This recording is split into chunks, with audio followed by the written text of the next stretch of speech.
आज का विषय है ब्रह्म।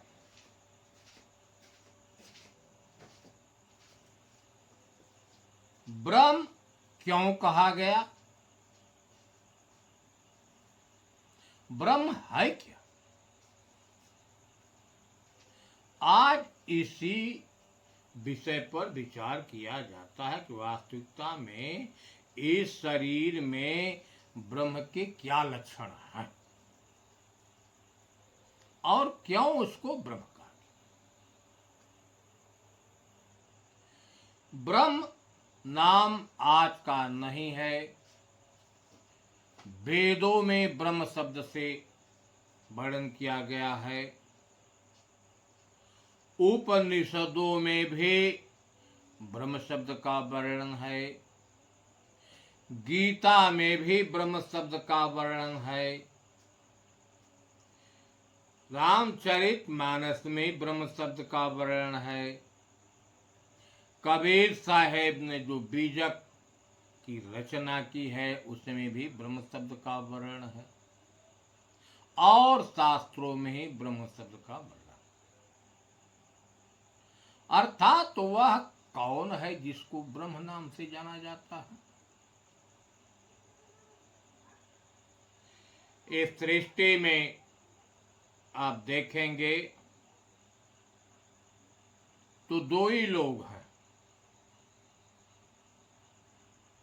इस दो को लोगों ने अनेक नामों से वर्णन कर दिया। जैसे रामचरितमानस में गोस्वामी जी ने जड़ और चेतन नाम से वर्णन कर दिया। कबीर साहब ने नारी और पुरुष नाम से वर्णन किया। गीता में भगवान कृष्ण ने क्षेत्र और क्षेत्रज्ञ अर्थात जो तीन महान ग्रंथ हैं तीनों महापुरुषों के रचित हुए हैं तीन नामों से, लेकिन ब्रह्म शब्द नहीं आया। जहां ब्रह्म आता है वहीं माया का प्रयोग किया जाता है। एक ब्रह्म और एक माया से ही जगत है। एक सार और एक असार से है। एक नारी और एक पुरुष से है।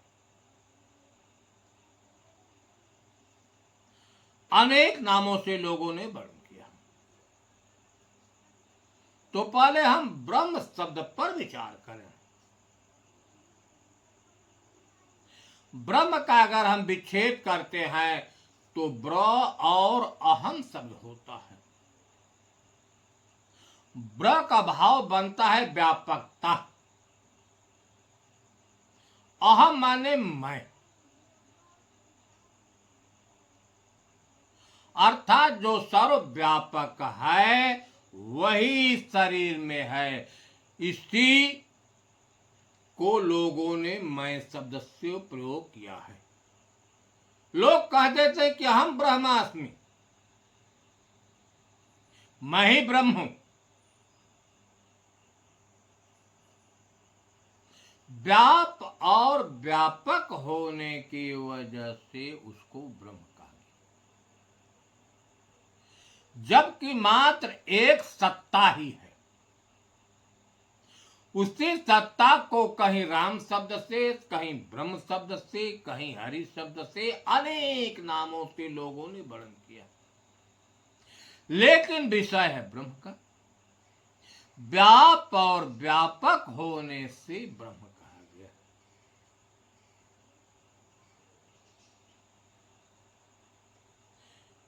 इसी ब्रह्म को लोगों ने कहा अहम ब्रह्मास्मि, मैं ही ब्रह्म हूं।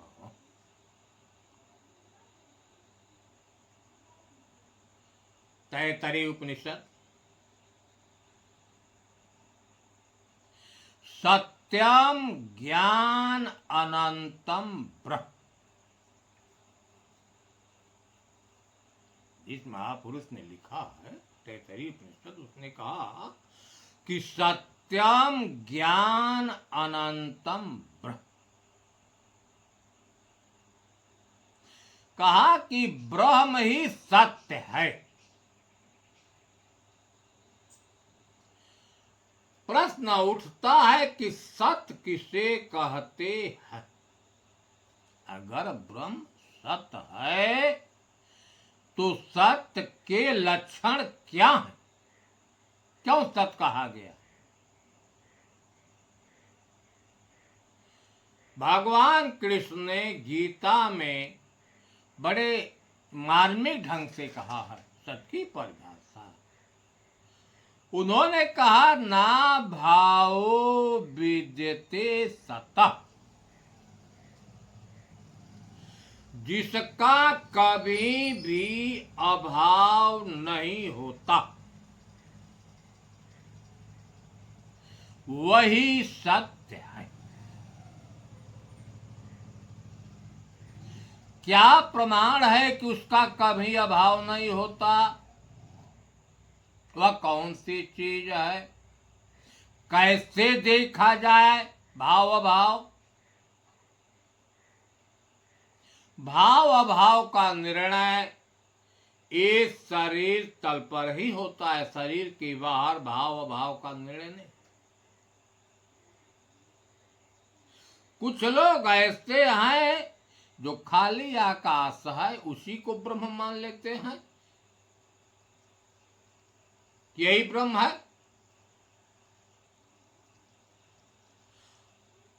अरे आकाश तत्व है, इस शरीर में आकाश तत्व भी है और ब्रह्म भी है, दोनों है। इस आधार पर आकाश को हम ब्रह्म नहीं मान सकते। इसी खाली आकाश में ब्रह्म भी है और प्रकृति भी है। पांचों तत्व इसी खाली आकाश में है। और जिसको हम ब्रह्म कहते हैं कि एक ब्रह्म का सारा पसार है, वह ब्रह्म जो है सृष्टि का आदि कारण जो है इसी खाली आकाश। तो उस खाली आकाश में परख नहीं हो सकती सत्य की। सत्य की परख होती है इस शरीर में। यह शरीर आप देख रहे हैं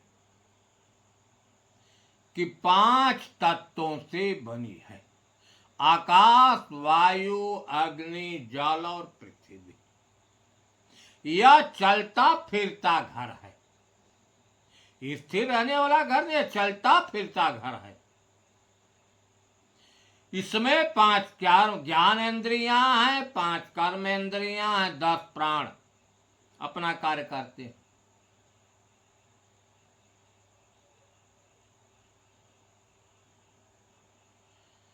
यह शरीर आप देख रहे हैं परिवर्तनशील है। कहीं इसी को नासमान भी लोग कह देते हैं, लेकिन यह प्रतिक्षण परिवर्तनशील है। इसका कभी भाव होता है, कभी अभाव। लेकिन इसमें रहने वाला जो चेतन है ब्रह्म है, इसमें रहने वाला जो ब्रह्म है उसका कभी अभाव नहीं हुआ। अभाव न होने के कारण उसको सत कहा। कैसे देखें? इस शरीर का निर्माण रज और वीर से होता है। शरीर की रचना मां के गर्भ में होती है। यह रज और वीर के संयोग से है। फिर यही रज वीर जो है बोले के रूप पकड़ लिया, अर्थात इसमें परिवर्तन होना शुरू किया और इसी मां की गर्भ में वह ब्रह्म भी प्रवेश कर गया। क्योंकि घर है तो घर में वह प्रवेश कर गया। अब घर यह बढ़ रहा है। 9 महीने में पूरा शरीर बनकर मां के गर्भ से बाहर आ गई। गर्भ में भी ब्रह्म था। जब शरीर से बाहर हुआ, गर्भ से बाहर हुआ शरीर, तब भी ब्रह्म उस घर में है। इसमें परिवर्तन की क्रिया अनवरत हो रही है शरीर में।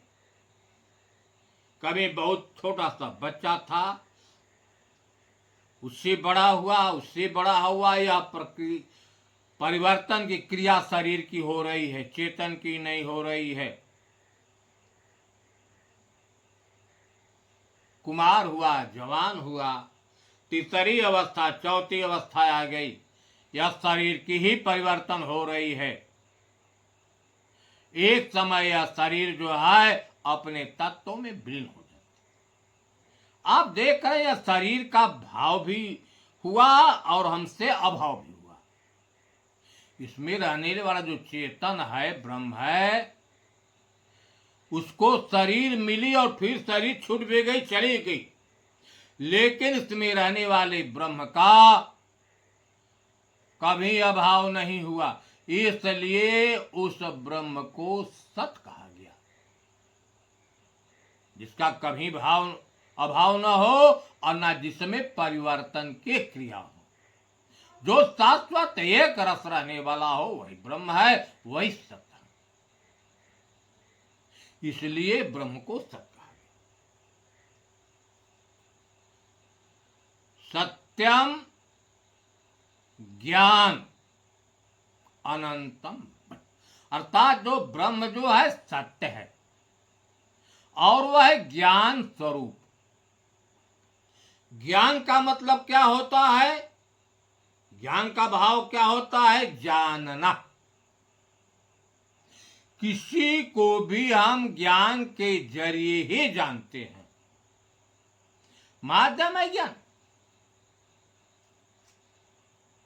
अंतःकरण में जो कुछ क्रिया होती है, चाहे मन के अंदर हो, चाहे बुद्धि के अंदर हो, चाहे चित्त के अंदर हो, चाहे अहंकार के अंदर, कोई भी क्रिया उत्पन्न होती है, कोई तरंगे उत्पन्न होती है, इसमें रहने वाला जो है चेतन आत्मा ब्रह्म, वह जान जाता है।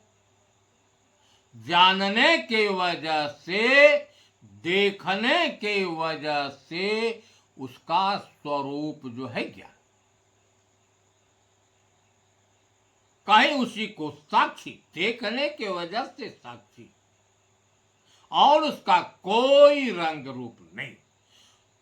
यह अनुभूति होती है कि वह सबको देख रहा है, सबको जान रहा है।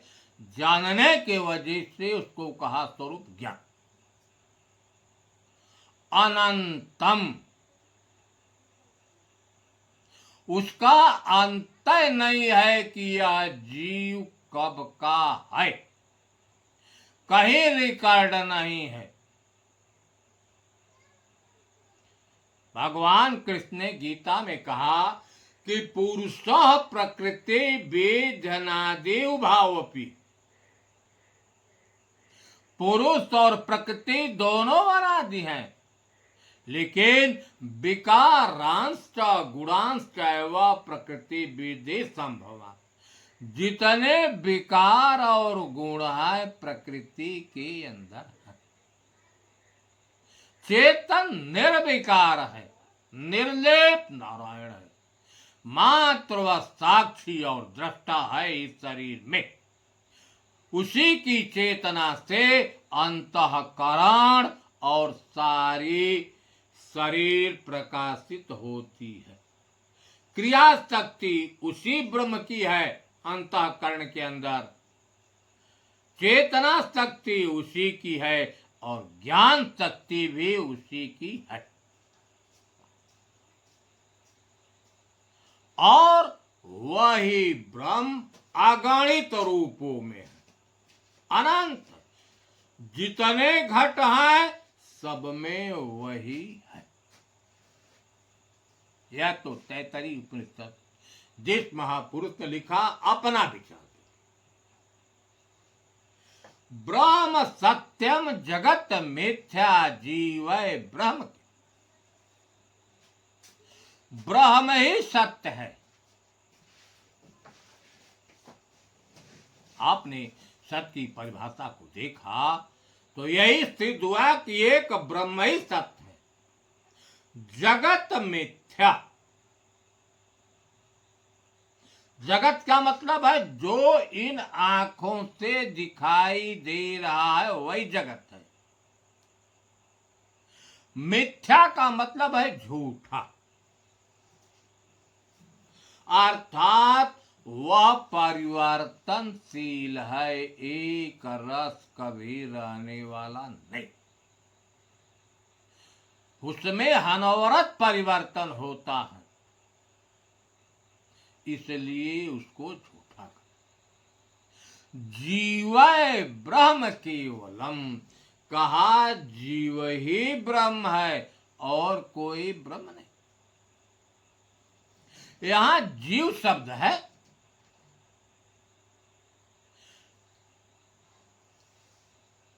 जीव पर लोगों का अनेक प्रकार का विचार है कि जीव क्या। जीव बीजक किस्सा किया कि जीव रूप एक अंतर्वासा अंतर ज्योति केंद्र पर एक सत्ता है जो जीव रूप से बसा है। उसे के प्रकाश से सारा अंतःकरण और शरीर प्रकाशित है। तमाम लोगों का अलग अलग विचार है जीव के बारे में। कुछ महापुरुषों का कारण कहना है कि अज्ञान के चलते जीव कहा गया है। अब विचार करते हैं ज्ञान अथवा अज्ञान जो है अंतःकरण पर है, अर्थात मन बुद्धि के चलते ज्ञान और अज्ञान है। इसमें रहने वाले ब्रह्म में न ज्ञान है न अज्ञान है, ज्ञान अज्ञान से परे है। ज्ञान क्या है? जिसके प्रकाश से यह प्रकाशित है, जिसकी सत्ता से चैतन्य है। अगर उसका बोध हो गया तो यही ज्ञान है। तब द्वैत भाव मिट जाता है। जो कहीं बैठा हुआ स्वर्ग में ब्रह्म है, उसकी भ्रांतियां मिट जाता है। कुछ लोगों का ऐसा कहना है, मानस में भी है। राम ने कहा है लक्ष्मण से, उन्होंने क्या कहा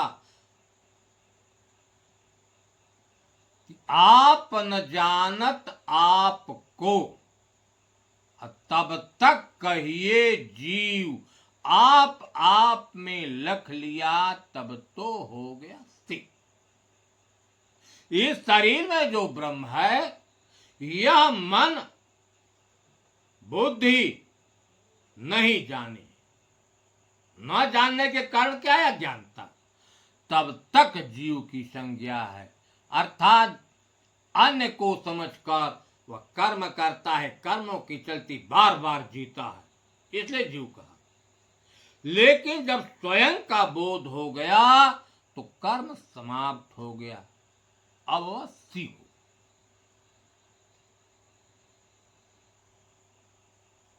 माया ईसन आप कह नहीं जाने, सो जीव बंध मोक्ष प्रद सरो पर माया पे। माया क्या है? ईश क्या है? मैं कौन हूं? कुछ का बोध नहीं है वह जीव। आप देख रहे हैं यह ज्ञान अज्ञान जो है अंतःकरण पर, इसी को लोगों ने जीव की संज्ञा दी है। अंतःकरण जो है चेतन की ही चेतना से चेतन, इसके पास स्वयं की चेतना नहीं। अज्ञानता के चलते इसको जीव की संज्ञा। आइए मानस में देखें कि व्यापक एक ब्रह्मय विनाशी,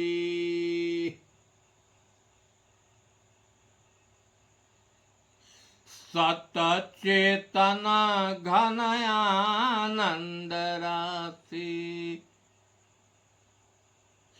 व्यापक एक ब्रह्म अविनाशी, एक अविनाशी ब्रह्म ही सर्वव्यापक है। कहीं आपने सुना कि राम सर्वव्यापक है, कहीं हरि सर्वव्यापक है, कहीं आत्म सर्वव्यापक है, कहीं परमात्म सर्वव्यापक। एक को ही अनेक नामों से कहा। व्याप्य और व्यापक होने से ही उसकी गुप्त। तब कहा गोस्वामी जी ने कि व्यापक एक ब्रह्मय विनाशी, एक अविनाशी ब्रह्म ही सर्वव्यापक। सत, उसी ब्रह्म को सत कहा गया है। चेतन घन, सबको चेतना देने से चेतन घन, और आनंद की राशि। आपने देखा यहां आनंद शब्द का प्रयोग किया। यह हम आप समझ लें कि सुख दुख का संबंध सांसारिक वस्तुओं से है। चेतन से सुख दुख का कोई संबंध नहीं। सांसारिक वस्तुएं हमें प्राप्त हुई तो सुख मिला, और कोई ले गया तो दुख हो गया। शरीर में पीड़ा है, दुख है। दवा खा लिया, पीड़ा खत्म, सुख हो। अर्थात सुख दुख का संबंध सांसारिक वस्तुओं से है, शरीर से है, प्रकृति से। लेकिन आनंद का संबंध चेतन से है। आनंद हमेशा उसमें नंद है, अर्थात उसका कभी अभाव नहीं हुआ। नित्य और शाश्वत है। जब उसकी अनुभूति हो जाती है तो अनुभव करने वाले को बड़ा आनंद मिलता है, एकदम मस्त रहता है। क्यों? कि उस परमात्मा की अनुभूति हो गई जो घट में है। कबीर साहब ने बार बार बल दिया है कि घट ही में सूझत नहीं लानत ऐसी जिन। तो गोस्वामी जी ने कहा कि घट ही में सूझत नहीं लानत ऐसी जिन, तुलसी ऐ संसार को भयो मोतिया दे। जब घट में अनुभूति हो जाती है तब वह मानव आनंदित हो जाता। अस प्रभु हृदय अक्षत अविकारी, ऐसा प्रभु, ऐसा ब्रह्म जो हृदय में है। अक्षत का मतलब जिसका कभी क्षय न हो, जिसका कभी नाश न हो। उसी को गीता में भगवान कृष्ण ने कहा कि नैनम छिंदन्ति शस्त्राणि, नैनम दहति पावकः, न चैनम क्लेदयन्तापो, न शोषयति मारुतः। का यह लक्षण है। अविकारी, विकार क्या है यह भी हम जान ले। हमारे यहां खट विकार है। काम है, क्रोध है, लोभ है, मोह है, मद और मत्सर। इनका संबंध अंतःकरण से है, या विकारों का संबंध मन तल पर है, अंतःकरण से। कहीं बुद्धि, कहीं मन, कहीं चित्त में, कहीं अहंकार आ जाता है। लेकिन इसमें चेतन जो है, रहने वाला, जो सर्व साक्षी और दृष्टा है, वह विकारों से रहित। लेकिन सकल जीव जग दीन दुखारी, सारे संसार के जीव दीन और दुखी होकर खोजते हैं कि परमात्मा है। इसका क्या कारण है? कारण यह है कि झूठों सत्य जाहि बिनु जाने। यह शरीर आप देख रहे हैं सत्य और असत दोनों को संयोग से है। इसमें क्या सत्य है और क्या असत है। अगर सत्य असत का बोध हो जाता है, इसी को भगवान कृष्ण ने क्षेत्र और क्षेत्रज्ञ से कहा कि क्या क्षेत्र है और क्या क्षेत्रज्ञ है। उन्होंने परिभाषा भी बताई, लक्षण भी बताया कि क्षेत्रज्ञम चापी माम वेद्ये सर्व क्षेत्रेषु भारत। जो क्षेत्रज्ञ है, जो सत्य है, वही सभी क्षेत्रों में, क्षेत्र में होता है शरीर, वही सभी शरीरों में। जब इसका बोध होगा तब निर्वार होगा। झूठ जो है प्रकृति क्षेत्र को कहा, सत्य जो है क्षेत्रज्ञ को कहा, आत्मा को। जब जान जाएगा तब निर्वाह कर लेगा। झूठों सत्य जाहि बिनु जाने, अज्ञे में भुजंग बिनु रजु पहचान। जैसे है अंधेरी रात है, रास्ते में रस्सी पड़ी है, लेकिन अज्ञानता के कारण, अंधकार के कारण उस रस्सी में सर्प का भास होने लगता है। क्या सर्प है, आदमी भयभीत हो जाता है। लेकिन जो वही प्रकाश के जरिए देखता है, प्रकाश जलाया, भरम भाग गया, सेकेंड नहीं लगा, करे आ रहा तो रस्सी। उसी प्रकार यह संसार जो है सत्य सा हो रहा है अज्ञान के चलते कि यही सत्य है, यही ब्रह्म है। लेकिन जब ज्ञान रूपी प्रकाश से देखते हैं तो यह संसार असत सिद्ध होता है, क्योंकि यह परिवर्तनशील है। इसको लोग नाशवान भी कहते हैं। अगर सत्य है तो एक परमात्मा तत्व ही, एक ब्रह्म ही सत्य है। उसी ब्रह्म को अनेक नामों से कहा गया। कहीं कहा गया कि राम ब्रह्म चिन्मय अविनाशी। चाहे राम कहें चाहे ब्रह्म कहें, चिन्मय वह चैतन्य स्वरूप है और अविनाशी उसका नाश होने वाला।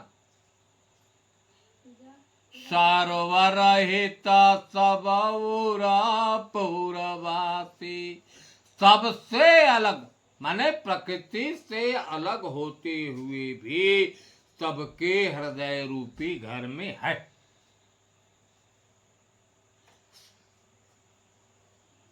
अगुणय खंड, जो गुणों से परे हैं, जो सत रत तम तीनों गुण हैं, यह बुद्धि की वृत्तियां हैं, इनकी उत्पत्ति का केंद्र अंतः,